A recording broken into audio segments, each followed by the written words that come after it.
Now, the homeless people who somehow manage to have iPhones but can't get a credit card can still shop. Did you know that? The ones who aren't stealing, did you know that they can still shop with cash? Oh, really? Yeah, I don't know if people are aware of this. There are businesses that accept cash. And if you only have cash, you go to those businesses. When the business doesn't sell certain kinds of products, you don't go in and say, I demand you sell certain kinds of products. You don't go into an REI and demand that they carry Nike. That's not what they do.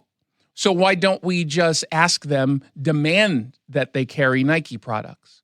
Because not everyone has a car and can go down to a store that sells Nike products. The Nike store in Seattle closed down and they live near an REI. Let's just force them into that.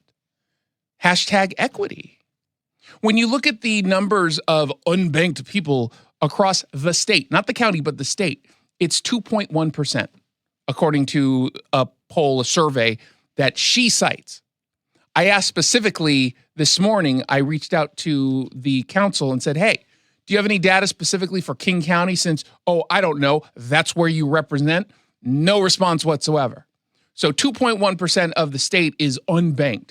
Now, given the fact that King County has a large population, okay, let's assume that the majority of the 2.1% lives in King County. Let's just say half of them live specifically in King County.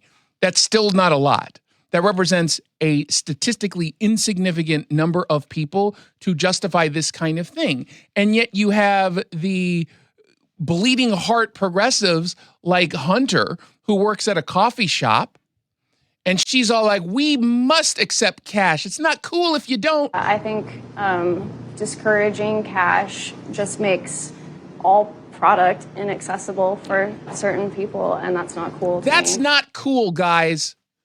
That ain't cool. It makes certain products inaccessible. And you know what else? Expensive products make those products inaccessible. Not everyone can afford to buy a Maserati. How dare they charge so much? That ain't cool, yo. I demand that it be, for homeless people to be able to afford $3. Well, the $3 is too high. $2.10. You can get that from panhandling on a good afternoon. The arguments that they use are not based in anything other than pure emotion. Emotion and virtue signaling your support for the homeless. There's not a single person out there who's going to truly benefit from this, but there are a whole lot of people who are going to truly suffer as a result. Cole Wells is not going to be there to push for more law enforcement funding to go ahead and patrol unincorporated King County when they see an uptick in crime being specifically targeted over the fact that now everyone knows they have a whole bunch of cash on hand. Jean Cole Wells is not going to be there to support you. In fact, she's out at the end of this session. She's done. She's retiring. So when you suffer your seventh break-in in Maple Valley or Black Diamond, she's not going to be there as your advocate. Your actual county council member, Reagan Dunn, will be there. And kudos, by the way, because it was a 5-4 vote. So this was not just every member saying yes because we want to pretend that this is a viable equity issue that's going to help us gain some traction within the progressive community.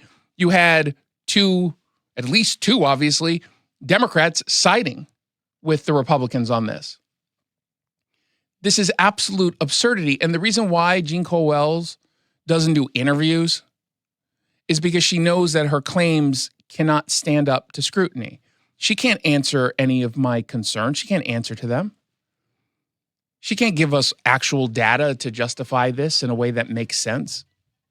And so what does she do? She sticks with a 3-minute interview with King 5 in which they say, okay, I understand you have this ordinance. Tell us why you think it's important.